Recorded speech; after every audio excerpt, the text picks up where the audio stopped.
Hello dear students, this is Riyaz वानी।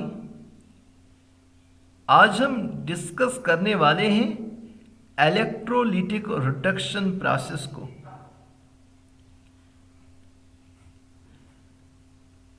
Last lecture में मैंने आपको एक कैल्सिनेशन सिखाया था और रोस्टिंग सिखाया था। कैल्सिनेशन हम कहते हैं मेटल ओर को हीट करना in absence of air. Roasting हम कहते हैं बेटा मेटल ओर को हीट करना इन प्रेजेंस ऑफ एयर। उसके बाद मैंने रोस्टिंग के टाइप्स बताए। एक को हम ऑक्सीडाइजिंग रोस्टिंग कहते हैं, एक को हम क्लोरीनेटिंग रोस्टिंग कहते हैं और एक को हम पार्शियल ऑक्सीडाइजिंग रोस्टिंग कहते हैं। उसके बाद रिडक्शन मैंने आपको पढ़ाया था। मैंने कहा था जब हम कंसंट्रेटेड ओर से मेटल एक्सट्रैक्ट करेंगे उस प्रोसेस को हम रिडक्शन कहते हैं। किस तरह हम कंसंट्रेटेड ओर के एक्सट्रैक्शन करेंगे, रिडक्शन करेंगे ताकि हमें मेटल मिल जाए। वहां पे पहले मैंने स्मेल्टिंग बोला था। स्मेल्टिंग का मतलब था बेटा, जो उसमें स्मेल्टिंग का कंसेप्ट था, मैंने कहा था रिडक्शन करना ओर का इनटू मोल्टन मेटल, उस प्रोसेस को हम स्मेल्टिंग कहते। फिर हमने कार्बन से रिडक्शन किए, अल्युमिनियम से रिडक्शन किए और सेल्फ रिडक्शन किए। जो हम अल्युमिनियम से रिडक्शन करते हैं उसको हम गोल्ड श्मिट अल्युमिनियोथर्मिक प्रोसेस कहते हैं। आज है हमारा इलेक्ट्रोलिटिक रिडक्शन। देखो बेटा, ये प्रोसेस हम यूज करते हैं extraction of alkali and alkaline earth metals, zinc and aluminium के लिए। अगर हमें अल्कली मेटल्स एक्सट्रैक्ट करना होगा, अल्कलाइन अर्थ मेटल्स एक्सट्रैक्ट करना होगा, जिंक या अल्युमिनियम एक्सट्रैक्ट करना होगा, उनके लिए इलेक्ट्रोलिटिक रिडक्शन प्रोसेस है। यहां पे हम क्या करते हैं बेटा, हम NaCl फॉर एग्जाम्पल मैंने लिया, इसकी इलेक्ट्रोलिसिस करते हैं। इलेक्ट्रोलिसिस करने के बाद यहां पे Na पॉजिटिव और Cl नेगेटिव बनता है। जो एनोड होता है, जहां पे ऑक्सीडेशन होगी बेटा, वहां पे हमें क्लोरीन मिलता है, और जो कैथोड होगा, जहां पे रिडक्शन होगी, वहां पे हमें सोडियम मिलता है। इस मेथड को हम इलेक्ट्रोलिटिक रिडक्शन कहते हैं। सिंपली NaCl की इलेक्ट्रोलिसिस की, कैथोड पे हमें Na मिला, एनोड पे हमें Cl मिला। इसका मतलब है ये वाला मोल्टन मेटल हमें मिल गया कैथोड पे। ठीक है, ये थे हमारे रिडक्शन प्रोसेस। कॉपी करो इसको। चलो नेक्स्ट, अब हम बात करेंगे रिफाइनिंग ऑफ मेटल की। बहुत ही इंपॉर्टेंट है, वेरी वेरी इंपॉर्टेंट। और ये इससे क्वेश्चन पूछा जाता है रिफाइनिंग ऑफ मेटल या प्यूरिफिकेशन ऑफ मेटल। रिफाइनिंग का मतलब है बेटा the process of removal of impurities from metal. यहां पे मैं लिख रहा हूं the process of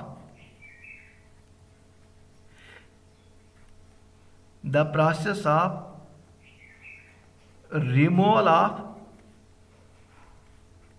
impurities from metal is called refining of metal। जब अब हम बेटा मेटल से ही impurities रिमूव करेंगे, उस प्रोसेस को हम रिफाइनिंग कहते हैं। मेटल की रिफाइनिंग हम बहुत सारे मेथड से करते हैं।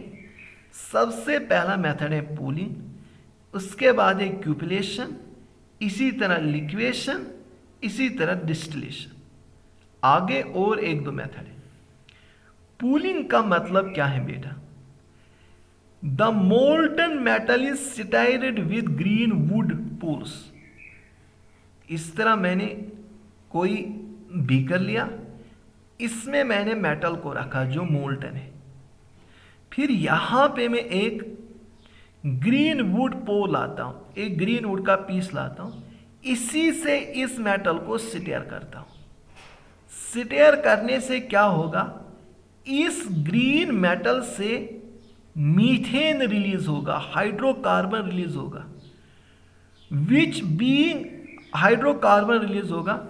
जो भी यहां पे ऑक्साइड होगा वो reduction of any oxide present in metal, जो भी इस मेटल में ऑक्साइड होगा ये मीथेन उसकी रिडक्शन करता है। इस मेथड को हम पूलिंग कहते हैं। सिंपली बेटा पूलिंग में हम क्या करते हैं?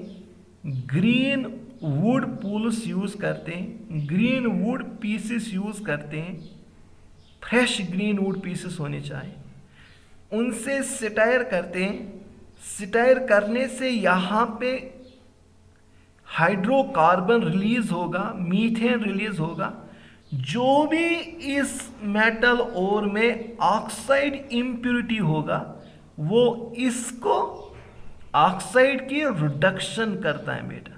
The reduction of any oxide present in the metal, इसको हम बेटा पूलिंग कहते हैं। सेकेंड मेथड है क्यूपलेशन। इस वाले टाइप ऑफ कप को हम क्यूपिल कहते हैं। इस तरह जो इस तरह हो गया इसको क्यूपिल कहते हैं। हम इसी में मेटल को रखते हैं, यहां से हम ब्लास्ट ऑफ आयर पास करते हैं। ब्लास्ट ऑफ आयर, जो भी इसमें इम्प्यूरिटी होगी, इम्प्यूरिटी ऑक्सीजन के साथ रिएक्टिव होनी चाहिए, वो ऑक्साइड बना के रिमूव हो जाती है। फॉर एग्जाम्पल अगर सिल्वर होगा, ये सिल्वर है, इस सिल्वर में इम्प्यूरिटी है लेड की, मैं चाहता हूं इस लेड को रिमूव करूं इस सिल्वर से। मैंने यहां से एयर पास किया, ब्लास्ट ऑफ आयर, वो कंबाइन हो गया लेड के साथ और लेड ऑक्साइड बन गया। ठीक है बेटा, ये रिमूव हो गया। इस प्रोसेस को हम क्यूपलेशन कहते हैं। हम किसी क्यूपिल में रखते हैं मोल्टन मेटल को, यहां से ब्लास्ट ऑफ एयर पास करते हैं और रिमूव होता है। Next is liquation. इस लिक्वेशन में मेल्टिंग पॉइंट का डिफरेंस होना चाहिए, यानी जो मेटल एक मेटल है इसका मेल्टिंग पॉइंट कम होना चाहिए, जो इम्प्यूरिटी है उसका मेल्टिंग पॉइंट ज़्यादा होना चाहिए। लिक्वेशन ब्लास्ट फर्नेस का जो यहाँ पे हर्थ, इस हर्थ पे हम इस मोल्टन मेटल को रखते हैं। इस मोल्टन मेटल में इम्प्यूरिटी है, उस इम्प्यूरिटी का मेल्टिंग पॉइंट ज़्यादा है। जब हम हीट करेंगे वो पहले मेल्ट होगा, जिसका मेल्टिंग पॉइंट कम होगा वो किसका होता है? प्योर मेटल का। इसने नीचे हमें प्योर मेटल मिलेगा, इम्प्यूरिटी यहीं पे रहेगी। इस प्रोसेस को हम लिक्वेशन कहते हैं। इसी तरह डिस्टिलेशन में बेटा हम बॉइलिंग पॉइंट पे सेपरेट करते हैं। जो हमें मेटल है जिसको प्योर करना होगा उसका बॉइलिंग पॉइंट मिनिमम होना चाहिए, और जो इम्प्यूरिटी है उसका बॉइलिंग पॉइंट मैक्सिमम होना चाहिए। जब हम हीट करेंगे बेटा मेटल का बॉइलिंग पॉइंट कम, इसलिए वो जल्दी जल्दी इवापोरेट होगा और हम उसको रिसीव करते हैं, डिस्टिल करते हैं, यहाँ से हमें प्योर मेटल मिलता है।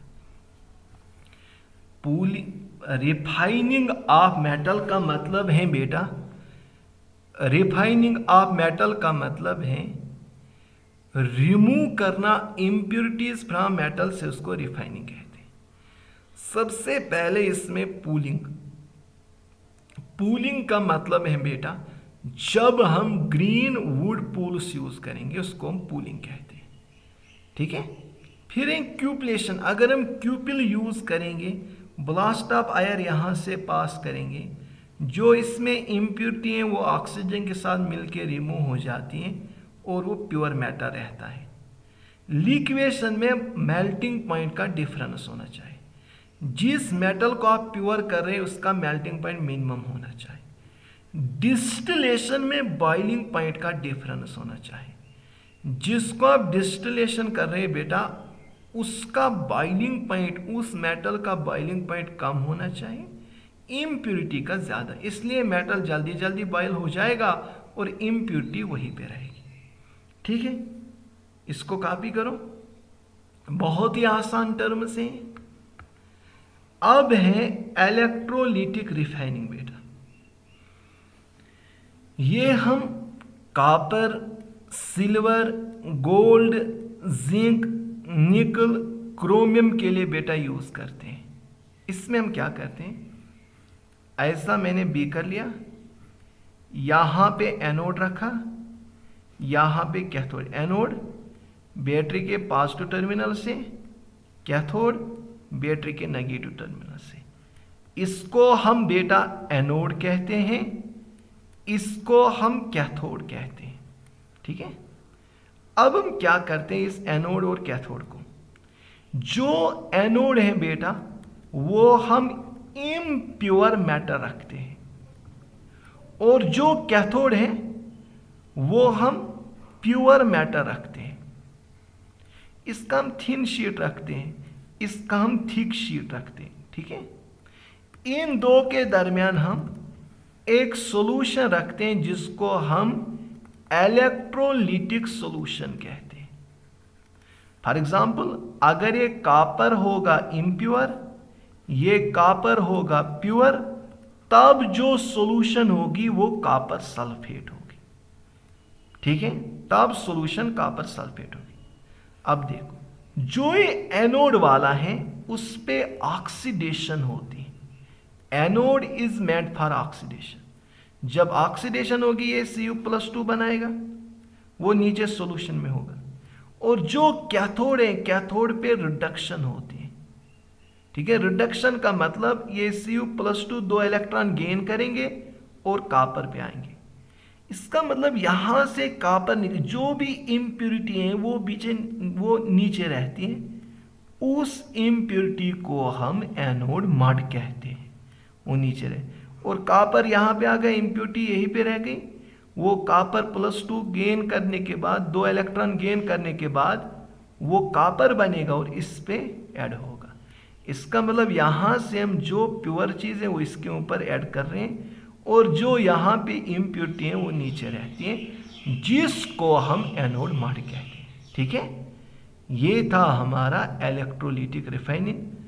2 इलेक्ट्रोड्स लिए, एक एनोड एक कैथोड।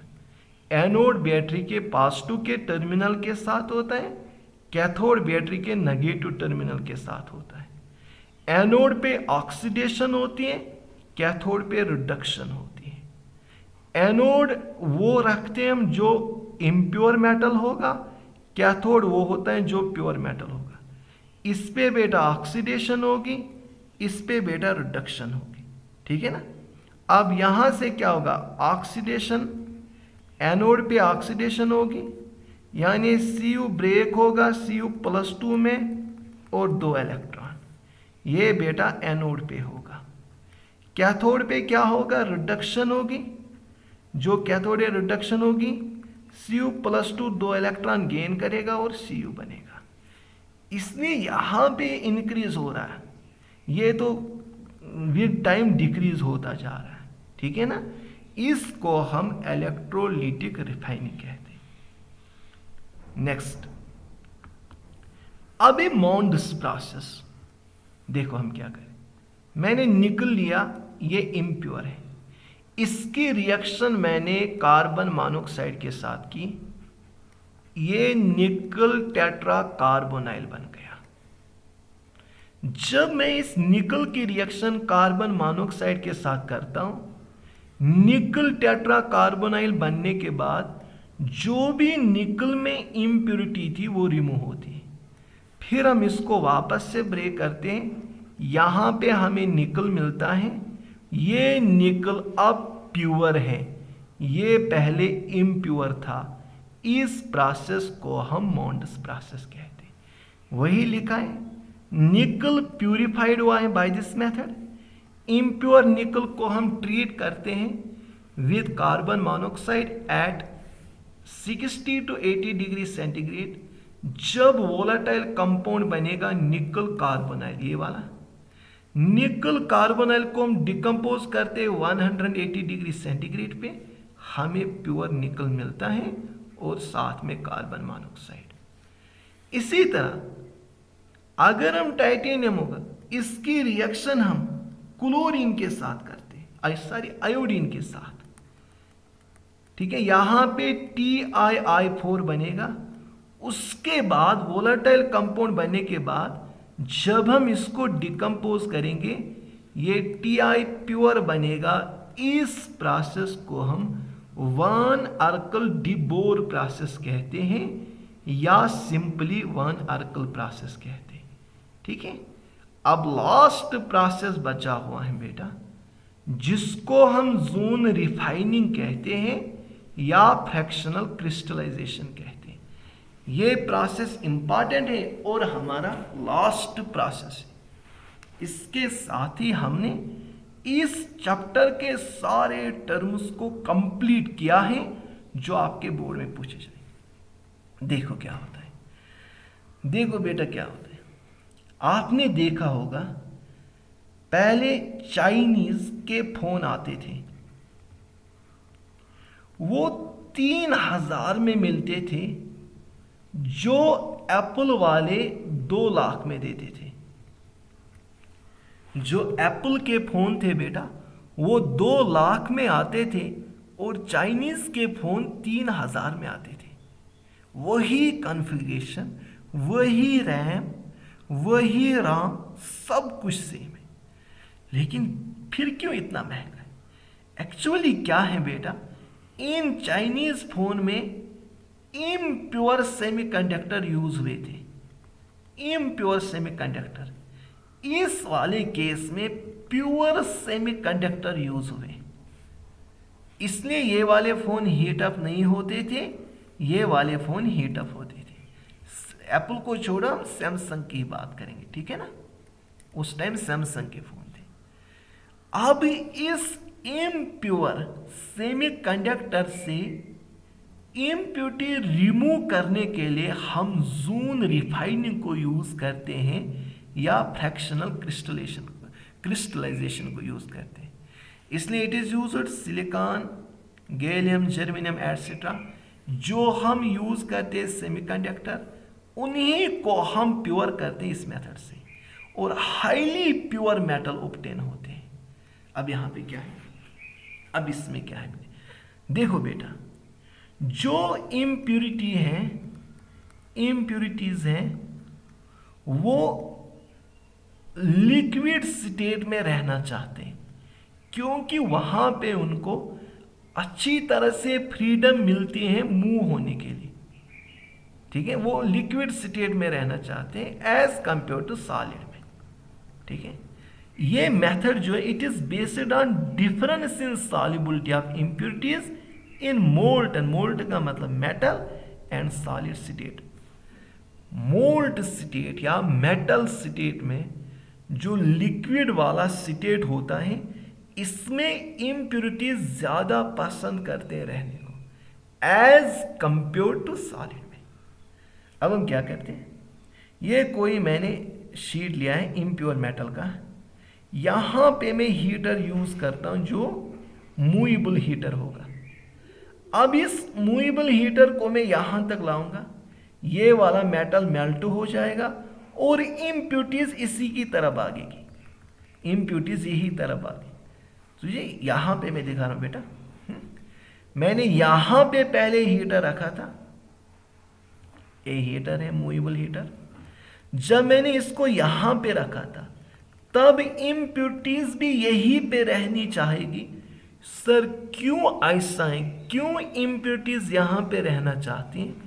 क्योंकि बेटा ये मोल्टन स्टेट है, ये लिक्विड वाला स्टेट है इस टाइम, इसलिए जो ही मैंने हीटर को यहां तक लाया, अब इम्प्यूरिटीज क्या करेंगी, वो भी यहां से यहां की तरफ भागेगी, जितनी इम्प्यूरिटीज है वो यहां से यहां की तरफ। जब मैं हीटर को और मूव करूंगा यहां से यहां तक, यहां पे मैं कूल करता हूं हीटर को ताकि इम्प्यूरिटी यहां पे रहे, फिर से मैं यहां से प्रोसेस शुरू करता हूं।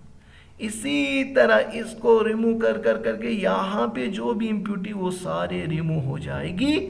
इस प्रोसेस को हम जोन रिफाइनिंग कहते हैं या फ्रैक्शनल क्रिस्टलाइजेशन कहते हैं। This process is known as zone refining और फ्रैक्शनल क्रिस्टलाइजेशन।